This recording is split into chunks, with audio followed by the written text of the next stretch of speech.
നേരെ ഡൽഹിയിലേക്ക് ഒന്ന് പോകണം. അവിടെ നമ്മുടെ അച്യുതൻ കുറേ സമയമായിട്ട് നിൽക്കുകയാണ്. അവിടെ ഡൽഹി നിയമസഭാ തെരഞ്ഞെടുപ്പിന്റെ തീയതി ഇന്ന് പ്രഖ്യാപിക്കുമെന്നാണ് അറിയാൻ പറ്റുന്നത്. അവിടെ ഇതിനോടകം തന്നെ തീയതി പ്രഖ്യാപിക്കുന്നതിന് മുൻപ് തന്നെ 2 മണിക്കാണ് തെരഞ്ഞെടുപ്പ് കമ്മീഷന്റെ വാർത്താ സമ്മേളനം. ഡൽഹിയിൽ നാളെ അച്യുതൻ അവിടെ ഇലക്ഷൻ പ്രഖ്യാപിക്കുന്നതിന് മുൻപ് തന്നെ വലിയ തീപാറും പ്രചരണത്തിലേക്കും വാക്പോരിലേക്കും ഒക്കെ കടന്നിട്ടുണ്ട്, അങ്ങോട്ടും ഇങ്ങോട്ടും ഒക്കെ.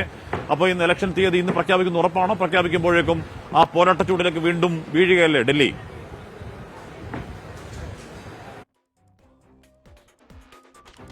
തീർച്ചയായിട്ടും ഹാഷ്മി, ഈ ഫെബ്രുവരി 23-നാണ് ഡൽഹി നിയമസഭയുടെ കാലാവധി കഴിയുന്നത്. ആ ഒരു സാഹചര്യത്തിൽ ഇന്ന് തെരഞ്ഞെടുപ്പ് കമ്മീഷൻ വാർത്താ സമ്മേളനം ഉച്ചയ്ക്ക് 2 മണിക്ക് വിളിച്ചു ചേർത്തിരിക്കുകയാണ്. അതിൽ ഡൽഹി നിയമസഭ തെരഞ്ഞെടുപ്പ് തീയതി പ്രഖ്യാപനമായിരിക്കും ഉണ്ടാവുക.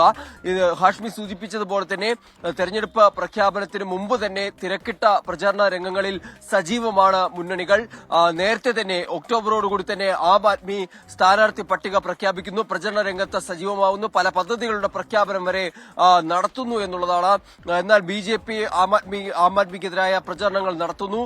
നമുക്കറിയാം 2015-ലും 2020-ലും വലിയ ഭൂരിപക്ഷത്തോടുകൂടിയാണ് ആം ആദ്മി ഡൽഹിയിൽ വിജയിച്ചത്. 2015-ൽ 67 സീറ്റുകൾ നേടി, 2020-ലേക്ക് വന്നപ്പോൾ 62 സീറ്റുകൾ നേടി. എന്നാൽ ഇത്തവണ അത്ര ഈസിയായി അല്ലെങ്കിൽ ആം ആദ്മിക്ക് വിജയിക്കുവാൻ കഴിയുന്ന ഒരു സാഹചര്യമല്ല നിലവിലുള്ളത്. കാരണം മദ്യനയ അഴിമതി കേസ് ഉൾപ്പെടെയുള്ള അഴിമതി ആരോപണങ്ങൾ ആം ആദ്മിക്ക് നേരിടേണ്ടി വന്നു. അരവിന്ദ് കെജ്രിവാൾ ഉൾപ്പെടെയുള്ള മുതിർന്ന നേതാക്കൾക്ക് ജയിലിൽ പോകേണ്ടി വന്നു. അപ്പോൾ അങ്ങനെ ഒരു സാഹചര്യം പ്രതികൂലമായി ആം ആദ്മിക്ക് മുന്നിലുണ്ട്. എന്നാൽ ആം ആദ്മി അതിനെ BJPയുടെ രാഷ്ട്രീയ വേട്ട എന്ന് ആരോപിച്ച് തന്നെയാണ് പ്രതിരോധിക്കുന്നത്. എന്നാൽ BJPയും ഇത്തവണത്തെ ഇലക്ഷനിലേക്ക് വരുമ്പോൾ കുറച്ചുകൂടി അഗ്രസീവായി തന്നെയാണ് അവരും പ്രചരണ രംഗത്ത് സജീവമാവുന്നത്. കോൺഗ്രസും വിട്ടുകൊടുക്കാൻ തയ്യാറല്ല. കഴിഞ്ഞ ലോക്സഭാ തെരഞ്ഞെടുപ്പിൽ ആം ആദ്മിയും കോൺഗ്രസും കൈകോർത്ത് ഡൽഹിയിൽ മത്സരിച്ചപ്പോൾ ഈ നിയമസഭയിൽ ഒറ്റയ്ക്കൊറ്റയ്ക്കാണ് മത്സരിക്കുന്നത്. കാരണം ലോക്സഭയിൽ കാര്യമായ ഒരു ചലനം ആം ആദ്മിക്കും കോൺഗ്രസിനും ഒരുമിച്ച് ചേർന്ന് ഇന്ത്യ മുന്നണിയുടെ ഭാഗമായി മത്സരിച്ചപ്പോൾ ഉണ്ടാക്കാൻ കഴിഞ്ഞില്ല.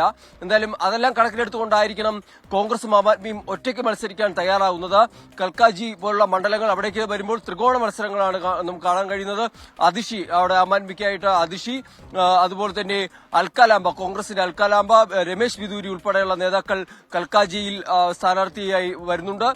ന്യൂഡൽഹിയിലേക്ക് വരുമ്പോൾ കേജ്രിവാളിനെതിരെ ഷീല ദീക്ഷിതിന്റെ മകൻ സന്ദീപ് ദീക്ഷിതുണ്ട്, പർവേഷ് ശർമ്മയുണ്ട്.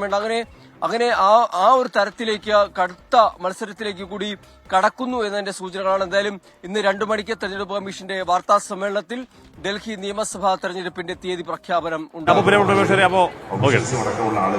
പ്രേക്ഷകരെ, അച്യുതൻ ഡൽഹി നിയമസഭാ തെരഞ്ഞെടുപ്പിന്റെ വിവരങ്ങൾ നൽകുകയായിരുന്നു. ഡൽഹി ഇലക്ഷൻ തീയതി ഇന്ന് പ്രഖ്യാപിക്കാൻ പോകുന്നു. തീയതി ഇന്ന് പ്രഖ്യാപിക്കും. ഇപ്പോൾ തന്നെ ഭയങ്കര രാഷ്ട്രീയ ആരോപണമൊക്കെ ആയിട്ടുണ്ട്, ആരോപണ പ്രത്യാരോപണമായിട്ടുണ്ട്.